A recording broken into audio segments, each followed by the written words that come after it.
Ano yung kulay ng langis niya? Nilabas na lahat. Ito lang ginawa mo.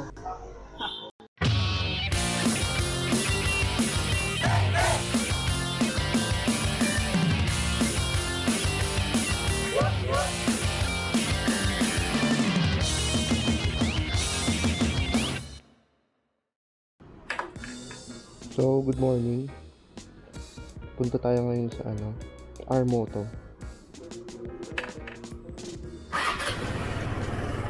8 o'clock yung bukas nila. Tapos, magpapa-change oil tayo. Gear oil, saka brake check. Sana maganda yung audio natin. Tama na tayo ng Armoto. Itong kanan kong friend, naglolo ko. Madalas pag drain yung mga oil plug nila o yung oil nila pag drain, 400 ml lang yung laman. So, hindi dapat ganun eh.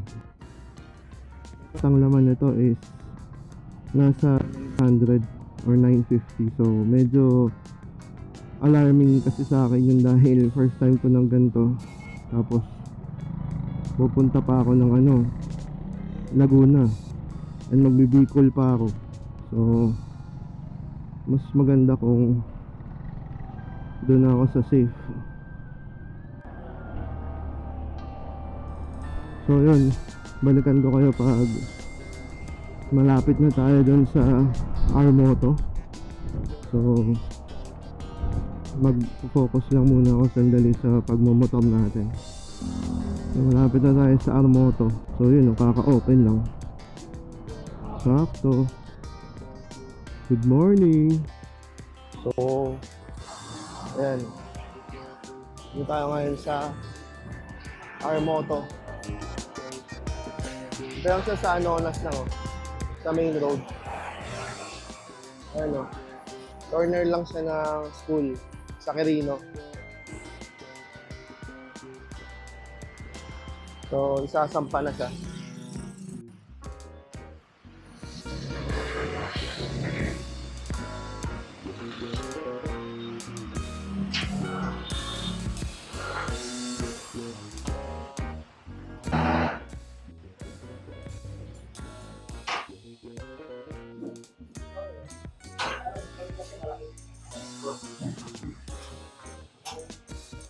Malinis pa. Pero 400 lang daw yung naman ng iba. So, hindi ako makapaniwala dun ng una. Kung malaman kung totoo. Parang hindi naman. Oo nga, mukhang konti lang. Ha? Marami. Oo, sige. Kasi dapat 500 talaga yung change oil niya. So, di ko na sinugal nung napapanood ko. Okay na rin. Yes, kasi gear oil naman.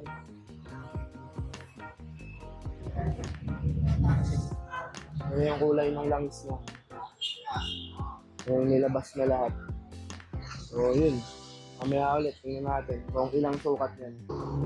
Gear oil naman yan. So, malinis pa. Pero mas okay na rin palitan natin para sure.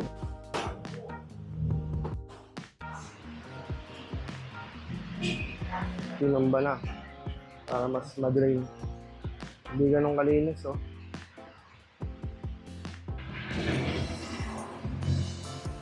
Balik. Ito yung mga US Lube product. Pero ito yung pinili ko, Totachi. Nasanay ako sa kotse na Totachi. So, may iba rin, may N. Tapos may Repsol. So, yung mga price, inquire nyo na lang dito. Pagdating sa price, inquire nyo lang sila dito. Totachi. Umayos. Tapos, Totachi na 10W. Sakto to, 800. So, di ka na magtatansya.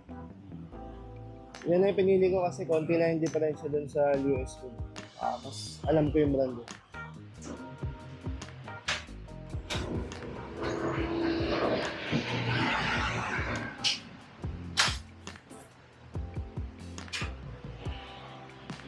Grabe, ganda lang ito.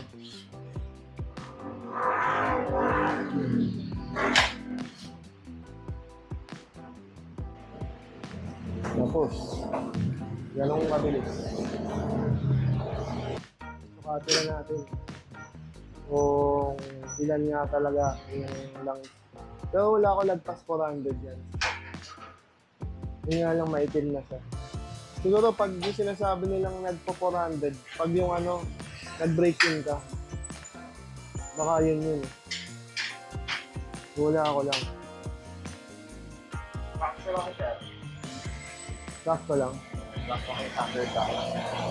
Ano dito siya? Oo nga, no?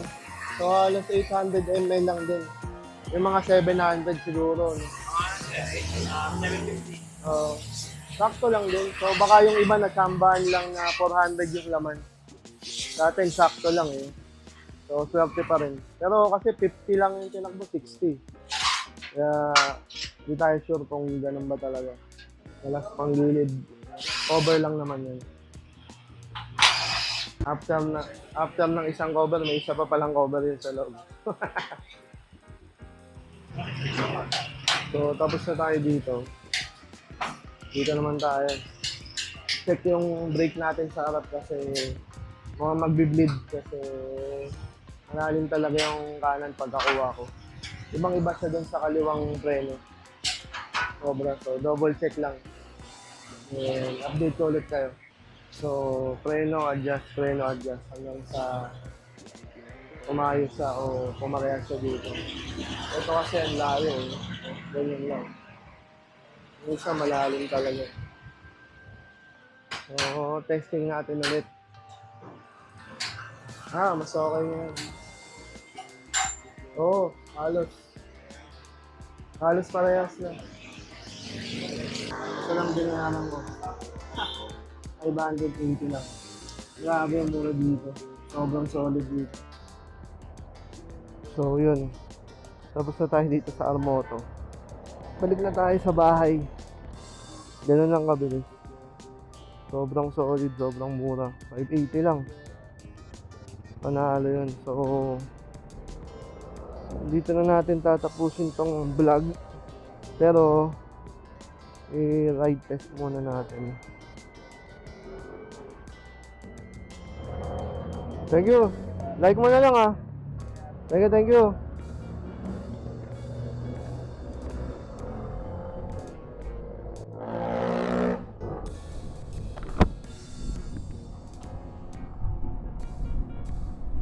So yun oh. Ganda nung hatak natin ngayon. Pasok na tayo dito. So, uwi na tayo. Woo! Solid. Promise. Ang lakas niya. Oo, preno. Ganda. Ganda ng preno. Wala akong masabi. Panalo. Hindi na siya ganun kalalim tong kanan ko. Malaki yung in-improve niya. So sobrang salamat dun sa Armoto. Grabe. As in, isipin mo lang 580 pesos. Grabe yun. So hanggang dito na lang muna. Huwag niyo kalimutan mag-like, subscribe, and hit nyo na rin yung notification bell para updated kayo sa mga bagong papagawa natin dito sa Motorstar. So ayun, sana hopefully lumabas na yung sana lumabas na yung ORCR natin next week para maka-Laguna Loop na ako, matesting na natin to. Tapos sinikipan din nila yung mga bolts kasi yung iba dun sa may panggilid medyo maluwag. So yun, back na tayo pag nag-Laguna Loop. Ang saya na ito. Sarap na ito gamitin sa long ride kasi sobrang relax talaga. So yun lang. Hanggang sa muli. Bye bye.